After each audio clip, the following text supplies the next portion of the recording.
Perjanjian Giyanti merupakan suatu peristiwa besar yang terjadi di masa silam. Situs sejarah ini hadir sebagai ingatan masyarakat dengan peristiwa tersebut.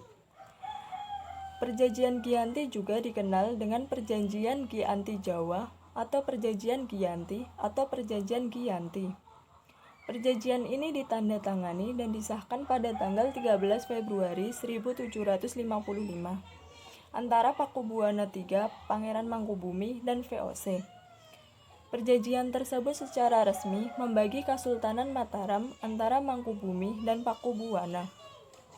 Nama Giyanti sendiri diambil dari lokasi penandatanganan perjanjian, yaitu di Desa Giyanti yang sekarang terletak di Dusun Kerten, Desa Jantiharjo, Karanganyar, Jawa Tengah. Di masa silam, perjanjian Giyanti ini dibuat dalam rangka meredam api konflik yang telah terjadi berlarut-larut pasca perpindahan Keraton Kartosuro ke Surakarta. Api dari peristiwa geger pecinan tersebut ternyata belum mati tepat di sumbunya. Ketika itu, Mangkubumi yang membantu Pakubuwana II dalam meredakan konflik mendapatkan hadiah berupa sebidang tanah dari Pakubuwana II. Namun, luas tanah yang diberikan menimbulkan kecemburuan. Salah satu pangeran mengeluhkan ketidakadilan terkait hadiah tersebut kepada Jenderal Baron van Imhoff. Ia merupakan gubernur jenderal di Batavia tersebut, lantas mengeluarkan keputusan yang membuat tanah tersebut tidak jadi dimiliki Mangkubumi. Selanjutnya, Mangkubumi meminta saudaranya Pakubuwana II bahwa ia akan pergi, dan Pakubuwana II memberikan uang 3.000 real untuk jatah makan anak buahnya. Sejak itulah pecah perangnya Mangkubumi. Puluhan ribu prajurit, kompeni, dan prajurit Jawa tewas. Perlawanan ini mendorong Gubernur VOC bagian Jawa Utara, Nicholas Hartig, mengambil sikap untuk menyelamatkan daerah operasionalnya secara tertutup dengan melakukan perundingan bersama Pangeran Mangkubumi. Setelah berkali-kali melakukan perundingan, Hartig bersepakat dengan keinginan Pangeran Mangkubumi yang juga hendak menjadi penguasa di tanah Jawa.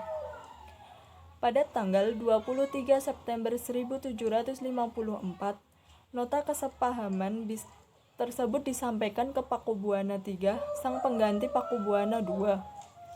Nota tersebut menyatakan bahwa Pangeran Mangkubumi mendapatkan wilayahnya.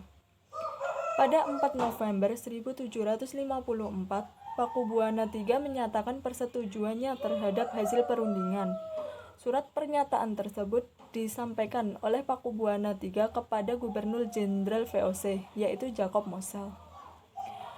Kesepakatan ini mendorong sebagai sebuah perjanjian besar yang ditandatangani di Desa Giyanti beberapa kilometer sebelah timur Surakarta. Penandatanganan perjanjian Giyanti ini menjadi pangkal dari terbelahnya tanah Jawa. Terbelahnya tanah Jawa ini menjadi dua bagian yang sering dikenal dengan peralihan nagari. Hal ini menjadi awal mula naik tahtanya Mangkubumi di Yogyakarta sebagai Sri Sultan Hamengkubuwana I.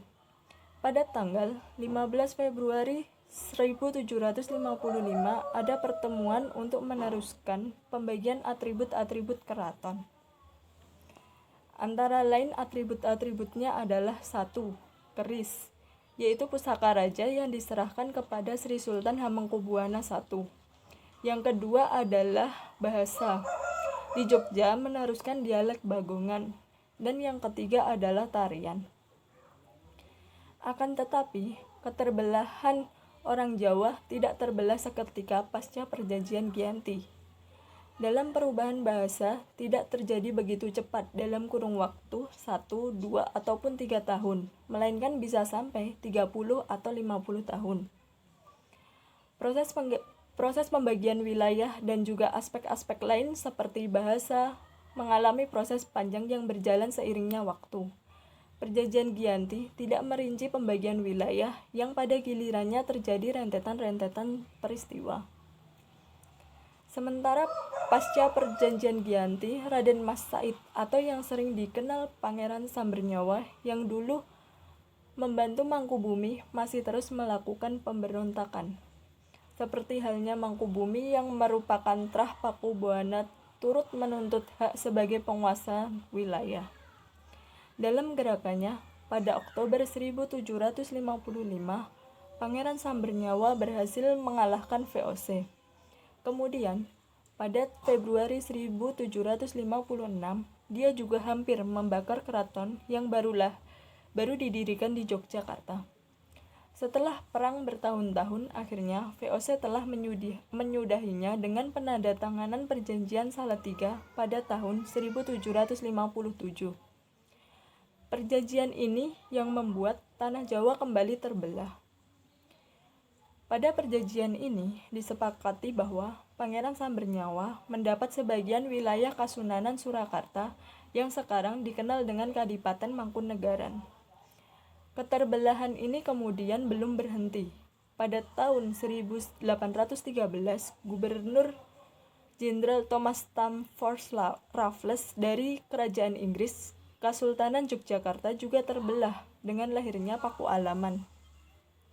Dengan demikian, Tanah Jawa memiliki 4 wilayah pemerintahan yang masing-masing tumbuh dengan perbedaan model dan orientasi politik. Hal ini pun mengantarkan Jawa pada rupa yang beragam. Dinamika politik yang digerakkan angin revolusi pada pertengahan 1940-an membuat masing-masing mempunyai nasib yang berbeda. Hal ini berujung pada perbedaan status dan hari. Di masa Republik Indonesia, Kasunanan Surakarta dan Kadipaten Mangkunegaran menjadi situs cagar budaya. Sementara wilayah Yogyakarta yang di dalamnya juga terdapat Pakualaman menjadi daerah istimewa.